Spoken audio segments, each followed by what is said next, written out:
ছোটবেলা থেকেই সংসারে লেগে আছে অভাব অনটন। তবে দারিদ্র্যের কষাঘাতও আটকাতে পারেনি প্রত্যন্ত গ্রামে বেড়ে ওঠা জুয়েলের স্বপ্ন। শুরুটা হয়েছিল বাড়ির সামনের খেলার মাঠে সহপাঠীদের সাথে জাম্বুরা বা প্লাস্টিক বল দিয়ে। তখন থেকেই ভালো খেলতো সে। প্রথমে স্কুল পর্যায়ে, তারপর জেলা, বিভাগ ও জাতীয় পর্যায়ের সকল ধাপ সফলতার সাথে অতিক্রম করে কোচদের নজরে পড়ে। তারই ধারাবাহিকতায় এখন সে বসুন্ধরা অনূর্ধ্ব 18 দলের নিয়মিত খেলোয়াড়। ডোমার শহর থেকে প্রায় 10 কিলোমিটার দূরে প্রত্যন্ত একটি গ্রামের দিনমজুরের ছেলে জুয়েল রানা। অদম্য ইচ্ছা এবং ইচ্ছা শক্তির জোরেই আজকের সে জাতীয় পর্যায়ের একজন ফুটবলার হিসাবে নিজেকে পরিচিত করেছে। অবশেষে দেশের গণ্ডি পেরিয়ে বিদেশের মাটিতে নিজের প্রতিভাকে মেলে ধরার সুযোগ পেয়েছে সে। সম্প্রতি ভুটানে পেশাদার একটি ফুটবল ক্লাব পরো এফসির 50 জনের ট্রায়ালে বাংলাদেশের মাত্র 3 জন ডাক পায়। তাদের একজন জুয়েল রানা।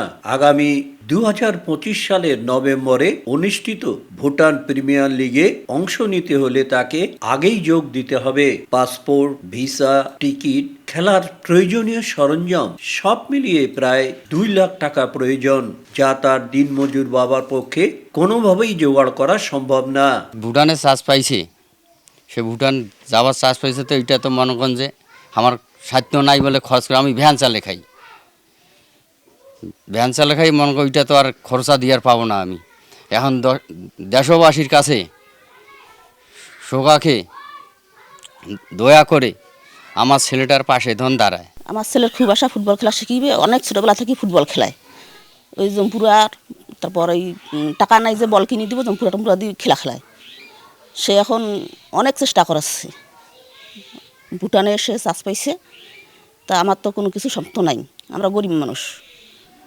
এখন দয়া করে যদি সরকার এবং কেউ যদি এগিয়ে আসে, তা আমার ছেলেটা ভুটানে যেতে পারে। ইতিমধ্যে সে অনেক ডিভিশন টিমে খেলেছে এবং বেশ কয়েকটি টুর্নামেন্টও খেলেছে বড় বড়, এবং সে অনেক প্রতিভাবান একজন খেলোয়াড়। প্রতিভাবান খেলোয়াড় জুয়েল ভাই ঢাকায় বসুন্ধরায় খেলছে, সিটি ক্লাব খেলছে, জেলাতে খেলছে, বিভাগে খেলছে। এখন সে বাইরে পাইছে, দেশের বাইরে আসছে আর কি, মানে ঢাকা আসছে তার ভুটানের লিগে, কিন্তু সে অর্থনৈতিকভাবে যাইতে পারতেছে না। তো আমরা সাপোর্ট করতেছি, আপনারা যে যেরকমভাবে পারেন সাপোর্ট করতে। জুয়েল ভাই যেতে দেশের বাইরে যে খেলে আমাদের দেশের মুখ উজ্জ্বল করতে পারে। আসলে মানুষ হয়ে মানুষের পাশে দাঁড়াতে হবে।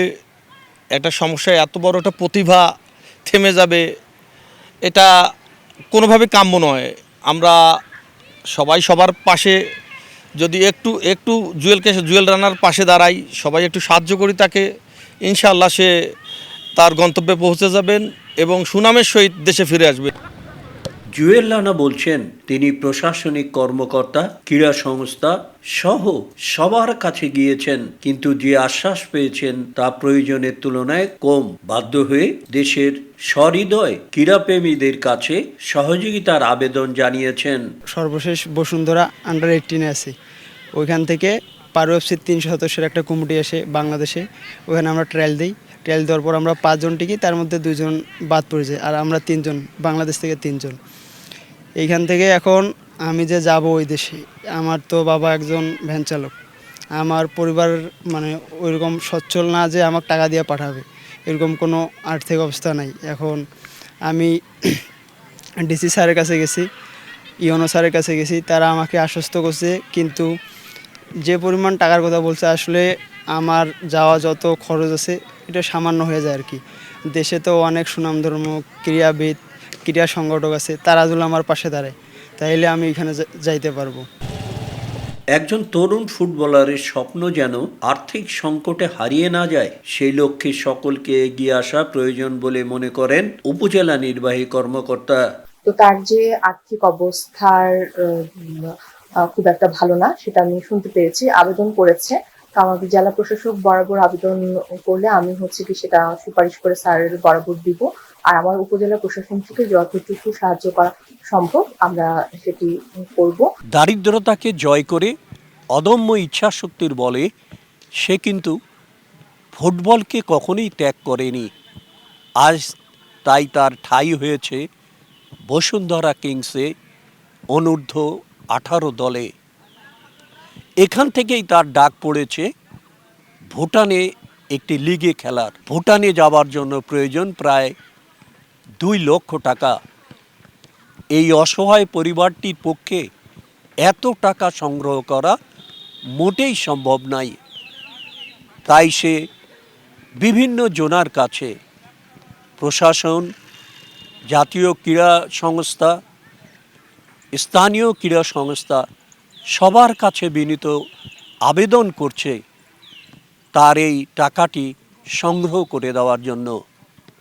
শাকির হোসেন বাদল, সময় সংবাদ, ডোমার, নীলফামারী।